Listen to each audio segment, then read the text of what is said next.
Perfect. So hi everyone, and welcome to the presentation of our paper. So my name is Mike Huisman, and this work was done in collaboration with Aske Plaat, who is not here, and also with Jan van Rijn, who is here sitting on the second chair on second row behind the session chair. And our paper is titled Stateless Neural Meta-Learning Using Second Order Gradient. Thank you. All right, so as you all know, deep learning methods are achieving great successes in various areas and domains, such as image recognition, game playing, and also some recent breakthroughs, of course, in image generation from text. But there's one problem with these deep neural networks, and that is that they require a lot of data to actually learn new tasks. So this is in stark contrast to humans, who can actually learn very efficiently, because we can learn new concepts or skills from very limited amount of experience or data. All right, so natural question that arises is, how can we actually enable deep learning methods to also learn from limited amounts of data? How can we bridge this gap between human learning, which is very efficient, and deep learning, which is at this point in time not very efficient? So in this talk, we're going to discuss the idea of meta-learning to do this for deep neural networks. And the idea of meta-learning is to actually learn a good learning algorithm. Now, of course, the question then is, well, how can we actually do this? And the key observation here is that many deep learning algorithms actually have hyperparameters that influence the learning behavior of the method. For example, if we're using stochastic gradient descent, one hyperparameter would be the learning rate. Another hyperparameter could be the initialization parameters of the neural network, and so on and so forth. So by changing these hyperparameters, we can actually change the learning algorithm. So in order to find a good learning algorithm, we actually want to find good hyperparameters for this learning algorithm. So that is the key observation. Of course, the question is how we do this in practice, and how this is often done is that we present a task to the method. A task you can just see as a data set. And the output of this learning algorithm is going to be a predictor. So this is going to be a model that can make predictions on new data points. Now, we can evaluate this predictor after it was created, and we can evaluate how well the learning algorithm has actually learned to perform this given task. And based on this, we can make changes to our learning algorithm in order to improve it. So this is the basic idea of meta-learning. And of course, we do not just want to do this for one task, but we want to do this for many different tasks so that our learning algorithm can actually work on diverse tasks and can actually learn diverse set of skills. Now, of course, we were interested in finding learning algorithms that are data efficient. And in order to do this, we can actually just do a very simple trick, and that is to make these tasks, these data sets of these tasks, very small. So then there's very limited amount of data to learn from. So we really stimulate this algorithm to become very data efficient. All right, so one of the most popular meta-learning methods nowadays is called MAML, which was proposed by Finedal in 2017. And the idea of MAML is to actually learn good initialization parameters for the neural network, such that in a few gradient update steps, we can quickly learn new tasks. So in order to visualize this, suppose that we have a network with just two parameters, A and B, and then we can visualize the parameter landscape in a 2D grid. So here on the x-axis, we have the A parameter, and on the y-axis, we have the B parameter. And also suppose that we now have 4 different tasks, and that these blue dots correspond to the optimal parameters for each of these tasks. So what MAML actually wants to do is it wants to find a point, a set of initialization parameters such that new tasks can be learned efficiently. Now, what would be a good place to put these initialization parameters? Are there any ideas in the audience? Yes? Yes, exactly, in the center. Because from the center, you can quickly move towards each of these different tasks. And of course, moving here corresponds to performing gradient descent on these tasks. Of course, this is under some assumptions that you move straight to these tasks, but this is the general idea behind MAML. Now, this is very similar actually to another method which was proposed before MAML, and that is the LSTM meta-learner from 2016, which also learns good initialization parameters, but instead of using gradient descent, it actually uses an LSTM module to perform weight updates. So the weight updates are really done in an LSTM instead of with regular gradient descent. So the way you can think about this is if we again have our base learner network and we are presented with a given task, then we usually feed the training set into the base learner method or in the base learner network in order to compute our predictions. And with these predictions, we can, of course, compute the loss signal and do backpropagation in order to compute the gradients with respect to our two parameters A and B. And instead of using gradient descent, the LSTM MetaLearner feeds these gradients and a loss into an LSTM, and as output, you get the weight update. So if you want to update parameter B, what we do is we feed the gradient and the loss into this LSTM, and as output, we get the updated weight B. And of course, we can do many different steps of this, and we can also do this for parameter A. So on the one hand, we have MAML, which tries to learn good initialization parameters such that new tasks can be learned very efficiently in a few gradient update steps. And on the other hand, we have the LSTM MetaLearner, which also tries to learn good initialization parameters. But on top of that, it does not use gradient descent, but actually learns the weight update rule using this LSTM module.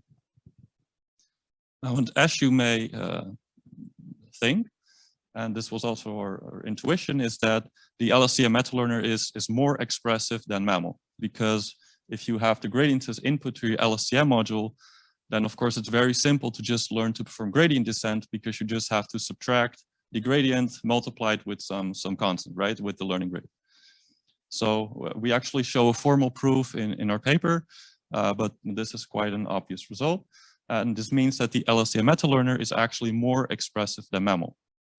And as a consequence, we would expect MAML to, or the LSTM MetaLearner, to perform just as well as MAML, because it can do exactly the same. It can learn to perform gradient descent, but it could also do more in theory.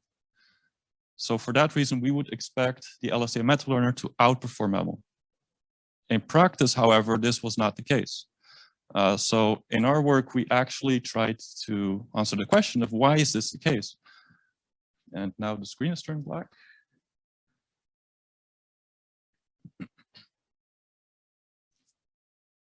Yes, thank you.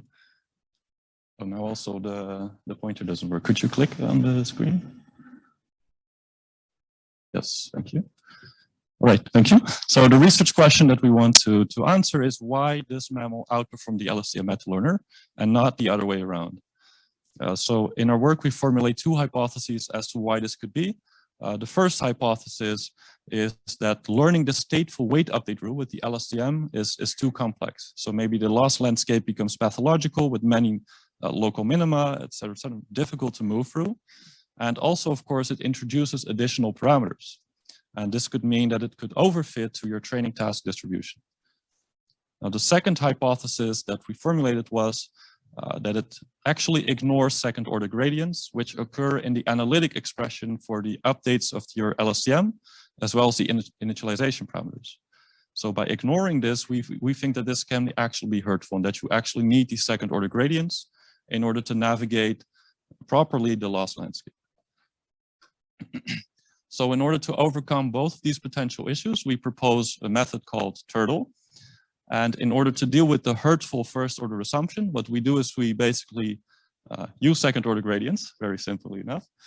And in order to solve the other issue, namely the difficulty of traversing the loss landscape, and introduced by the fact that you use a stateful LSTM module, we simply replace the LSTM module by a feed-forward neural network, which has no state, and therefore the learning rule that we're going to find is always the same, regardless of your history of observations, of gradients that you have seen. Now, of course, this is completely stateless, and you may say, well, that's a bit of an extreme choice, because we do know from practice that learning rates or dynamic update rules could be beneficial. So to kind of mitigate this problem, what we do is we manipulate the input that we show to this network. So what we do is we feed a time step as an additional input, meaning that it can also learn learning rate schedules, because it can dynamically change the learning rate based on the time step. And we also give as input a moving average of the gradients instead of the current gradient. So it does have an idea of the history of gradients that were observed. All right, so now let's get into some experimental results. And the first research question that we wanted to ask ourselves is, how does Turtle actually perform in terms of performance on a very simple sine wave regression benchmark, a few-shot sine wave regression benchmark proposed by the authors of MAML. And what this looks like is that we have different tasks corresponding to sine waves. So every task is one sine wave, and every task, of course, also has a training set. In this image, the red dots, and also a test set. So the goal is, given some training points, so these red dots, which are just these XY pairs, we want to predict, after having trained on the training set, of course, we want to properly predict the Y values for these X values in the test set. So if we do this, these are the results that we see. So on the X-axis, you see the number of updates made per task, so the number of weight updates, and on the Y-axis, you see the mean squared error loss. And what we can see in this result is that Turtle actually outperforms both MAML and the LSTM meta-learner. And additionally, what we also see here is that the LSTM meta-learner is actually not outperformed by MAML in this case. It actually performs better. But this could simply be because this is a relatively simple problem.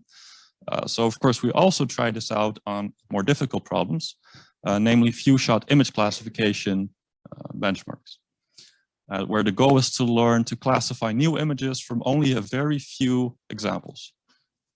So we use the n-way k-shot classification setup, meaning that every task consists of n classes, and every training set has exactly k examples per class.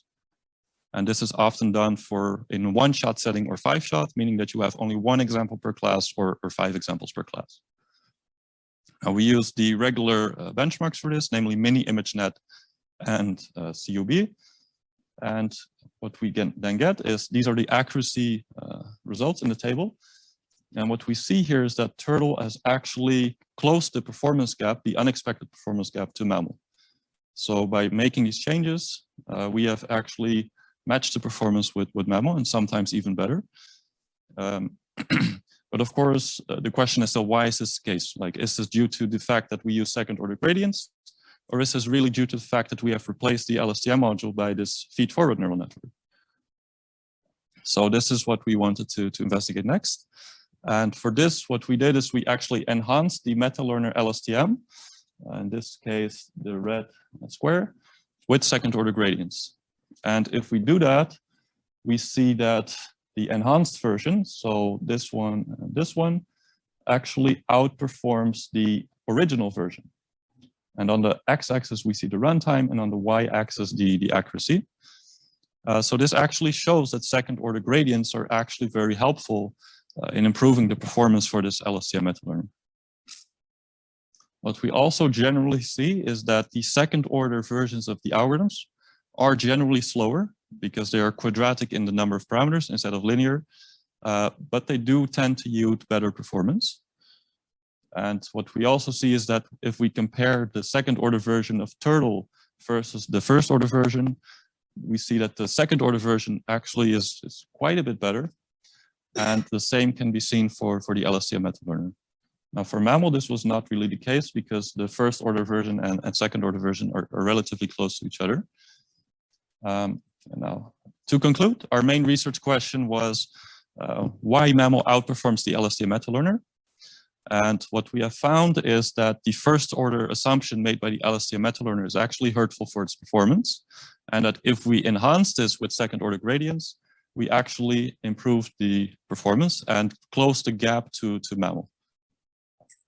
Now, also, we have seen that second-order gradients are actually helpful when learning the update rule, also for Turtle, as well as for the LSTM. And second-order gradients are, of course, a bit slower, quadratically slower. So, but we also learned that better learning rules exist than regular stochastic gradient descent with fixed learning rate as used in MAML. So in short, what we did in our work is we proposed Turtle, which solves both of the potential issues which we hypothesized. We demonstrate the importance of second-order gradients. And lastly, we also enhanced the LSTM meta-learner to close the performance gap to MAML. So if you have any questions, I would be happy to take them. If you don't have the time to ask them now, we will be at the poster session tomorrow. I think it's at A5, but you can also look it up in the schedule. All right, so thank you very much.